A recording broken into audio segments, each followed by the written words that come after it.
छोटू चल बेटा जरा जल्दी कर, वो 5 नंबर वाले टेबल पर कस्टमर बहुत देर से खाने का इंतजार कर रहा है और बाहर भी लाइन बढ़ती जा रही है। इतना लेट करेंगे तो सब बगल वाले होटल में चले जाएंगे। बस मालिक 5 नंबर वाले का ऑर्डर तैयार है और यहाँ कुछ टेबल भी बस खाली होने वाली हैं, तो बाहर वाले कस्टमर्स अब अंदर आ सकते हैं। ये है सत्यभान और इसका होटल अतिथि देवो भव। जैसा इस होटल का नाम था ठीक वैसा ही यहाँ का काम था। होटल के अंदर आने से पहले हर कस्टमर का तिलक किया जाता था और फिर बड़े ही सम्मान के साथ उसे बिठाकर खाना परोसा जाता था। इस अनोखे तरीके की वजह से ही सत्यभान का ये होटल बहुत मशहूर था और बड़ी दूर दूर से लोग यहाँ खाना खाने आते थे। होटल के खाने का बढ़िया स्वाद और यहाँ की साफ सफाई भी एक बड़ी वजह थी कि आसपास के कई होटलों और ढाबों को छोड़कर कस्टमर सत्यभान के पास ही आते थे। सर मेरा नाम रमन है, मैं पब्लिक टाइम्स अखबार से आया हूँ, मुझे आपका इंटरव्यू करना है। अच्छा हाँ क्यों नहीं, आइए आइए। रुकिए पहले मैं आपका तिलक करूँगा। हाँ अब ठीक है, अब आप यहाँ आराम से बैठिए। छोटू जल्दी से साहब के लिए गर्मा गर्म कचौड़ियाँ और बढ़िया चाय तो लेकर आ। हाँ तो सत्यभान जी, सबसे पहले मैं आपका पूरा होटल और यहाँ की किचन देखना चाहूंगा। वैसे सुना तो मैंने ये है कि आप किसी को भी अपनी रसोई में लेकर नहीं जाते, लेकिन मुझे तो आपके वहाँ लेकर जाना ही होगा वरना ये इंटरव्यू अधूरा रह जाएगा। अरे बस वो बात ऐसी है कि आप तो जानते ही हैं, होटल के बिजनेस में सारा खेल खाने में इस्तेमाल होने वाले मसालों और रेसिपी का ही है और यहाँ मैंने और मेरे साथियों ने बड़ी मेहनत से ये सब तैयार किया है। अच्छा लेकिन आपके यहाँ जो लोग काम करते हैं, मतलब आपके साथी, अगर उनमें से किसी ने धोखा दिया तो? नहीं नहीं, ऐसा तो हो ही नहीं सकता। यहाँ जितने भी लोग मेरे लिए काम करते हैं वो सब के सब मेरे गांव से ही हैं, यानी सब मेरा परिवार है। आज तक का रिकॉर्ड है, मुझे मेरा कोई साथी छोड़कर नहीं गया। ये तो वाकई बहुत बड़ी बात है। लेकिन अब तो आप इतने मशहूर हो गए, आपका होटल एक ब्रांड बन चुका है, तो लोग आपकी रसोई को अंदर से देखना चाहते हैं। आप चिंता मत कीजिए, मैं आपके मसालों और रेसिपीज का राज नहीं खोलूंगा, लेकिन रसोई के अंदर की कुछ फोटोज तो चाहिए होंगी आपके इंटरव्यू के साथ छापने के लिए। सत्यभान उस पत्रकार को समझाने की कोशिश करता है, लेकिन वो खुद ही उस पत्रकार की बातों में फंस जाता है। अखबार में अपना इंटरव्यू और फोटो छपने की बात से वो बहुत खुश था और इसी खुशी में वो बह गया और उस पत्रकार को उसने अपने होटल का एक एक कोना बहुत अच्छे से दिखाया। साथ ही अपनी रसोई में ले जाकर अपने सारे तौर तरीकों और रेसिपीज का भी अनजाने में खुलासा करता गया। वो पत्रकार होटल की लगभग हर चीज की तस्वीर ले रहा था। इंटरव्यू के दौरान उसने सत्यभान से कई सवाल पूछे, जिनके जवाबों में सत्यभान के सारे सीक्रेट खुलते जा रहे थे। अच्छा सत्यभान जी, बहुत अच्छा लगा आपसे मिलकर। इंटरव्यू के लिए शुक्रिया, अब मैं चलता हूँ। जी, आपका बहुत शुक्रिया। वैसे ये सब कब छपेगा अखबार में? बस यही 1-2 दिन में, मैं आपको फोन पर इन्फॉर्म करूंगा। इतना कहकर वो पत्रकार सत्यभान के होटल से बाहर निकलता है और कुछ दूर पहुंचते ही मुस्कुराते हुए अपने गले में पहना हुआ आई कार्ड उतारकर एक कूड़े के ढेर में फेंक देता है। बड़ा अक्लमंद समझता था खुद को, एक नंबर का बेवकूफ निकला ये तो। असल में ये आदमी कोई पत्रकार था ही नहीं, पास ही मौजूद एक दूसरे होटल के मालिक का रिश्तेदार था, जो पत्रकार बनकर सत्यभान के सारे सीक्रेट जानने के लिए उसके पास गया था। ये आदमी अपने मकसद में पूरी तरह से कामयाब हो चुका था। इधर सत्यभान रोज सुबह के अखबार में अपने इंटरव्यू के छपने का इंतजार कर रहा था। जा छोटू, देख तो अखबार आ गया होगा। अब तो पूरे 4 दिन हो लिए, आज तो पक्का अपनी फोटो छपी होगी। छोटू फौरन उस दिन का अखबार लेकर आता है, लेकिन बीते दिनों की तरह उसमें भी सत्यभान और उसके होटल का जिक्र तक नहीं था। ये देखकर सत्यभान उदास हो जाता है। ऐसा कई दिनों तक होता रहा। फिर सत्यभान ने उम्मीद ही छोड़ दी और ये सब कुछ भुला दिया। फिर एक दिन अचानक सत्यभान के होटल में रेड पड़ जाती है। फूड इंस्पेक्टर अपने कुछ आदमियों के साथ सत्यभान के होटल पहुंचते हैं और वहां मौजूद हर चीज की जांच करने लगते हैं।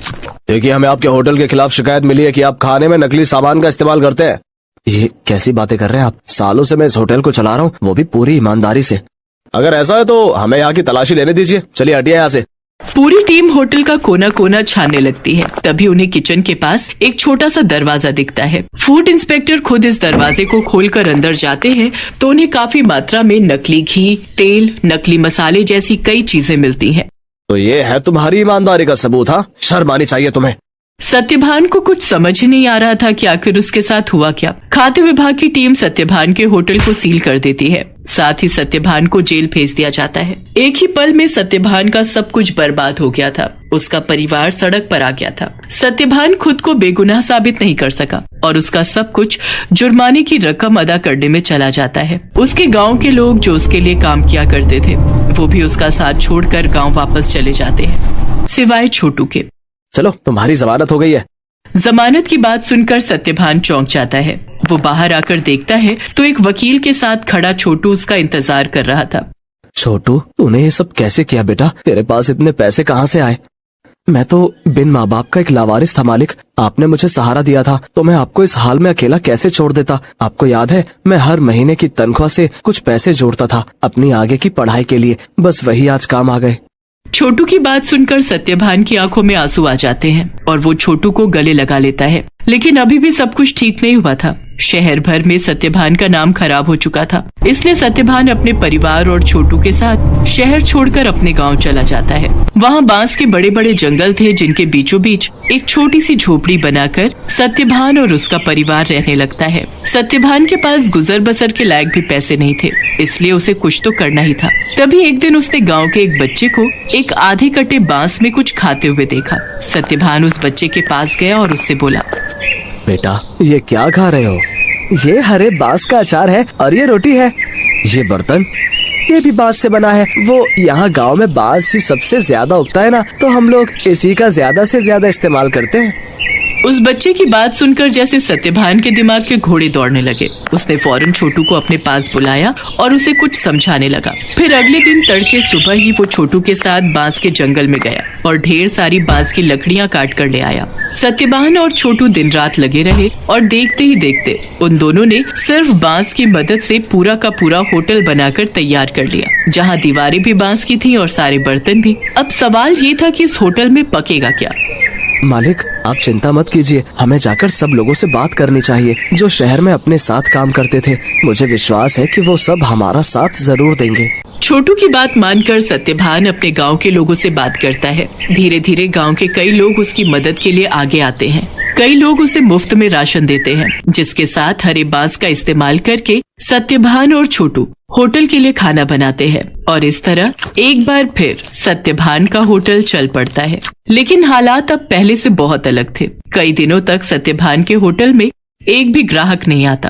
फिर एक दिन शहर से कुछ दोस्तों का एक ग्रुप वहाँ आता है और सत्यभान के अनोखे होटल को देखकर चौंक जाता है। कुछ नया आजमाने के इरादे से वो सभी सत्यभान के होटल के अंदर आ जाते हैं। सत्यभान उन सब की बहुत ही अच्छे से खातिरदारी करता है और फिर भाइयों अब मजा आ गया। ये तो बिल्कुल ही नया एक्सपीरियंस था। शहर से इतनी दूर इतनी अच्छी सर्विस और उससे भी बढ़िया खाना। सच में बहुत अच्छा लगा यहाँ आकर। और सबसे बड़ी बात, मुझे तो पता ही नहीं था कि बांस को भी खा सकते हैं, वो भी इतने अलग अलग रेसिपीज में।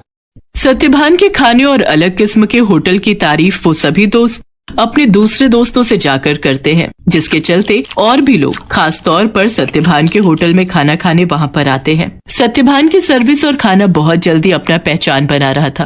लोग शहर के हाई फाई होटल छोड़कर सत्यभान के पास गांव में आ रहे थे। धीरे धीरे सत्यभान की गाड़ी पटरी पर आने लगती है और उसके पुराने साथी जो गाँव में ही थे वो भी उसके पास काम पर लौट आते हैं। मालिक भगवान की दया से अब सब ठीक हो रहा है, लेकिन अब तक ये समझ नहीं आया कि आखिर वो सब नकली सामान उस दिन अपने होटल में आया कहाँ से। ये पहेली तो सच में सुलझानी ही होगी छोटू। मुझे लगता है मुझे कुछ करना चाहिए। सत्यभान के पास अब इतने पैसे जमा हो चुके थे कि वो अपने खिलाफ रची गई साजिश की जांच करवा सकता था। वो अपने केस को रीओपन करवाता है और एक प्राइवेट डिटेक्टिव की मदद से सारा सच बाहर निकलवाता है। असल में रमन जो सत्यभान के पास पत्रकार बनकर आया था, ये सब उसके और उसके रिश्तेदार की सांठगांठ थी, जो सत्यभान के पुराने होटल के पास ही अपना होटल चलाता था। साथ ही सत्यभान की तरक्की से जलता भी था। रमन के द्वारा जुटाई गई जानकारी की मदद से ही वो सारा नकली सामान रातों रात चुपके से सत्यभान के होटल के अंदर पहुंचाया गया था। प्राइवेट डिटेक्टिव ने सारे जरूरी सबूत जुटा लिए थे, जिनकी मदद से दूध का दूध और पानी का पानी हो गया। दोषियों को सजा मिली और सत्यभान को उसकी खोई हुई इज्जत। शहर में मौजूद सत्यभान की सारी संपत्ति उसे वापस मिल जाती है, जहां सत्यभान फिर से अपना होटल शुरू करता है, लेकिन बिल्कुल नई थीम, नए तौर तरीकों और नई रेसिपीज के साथ।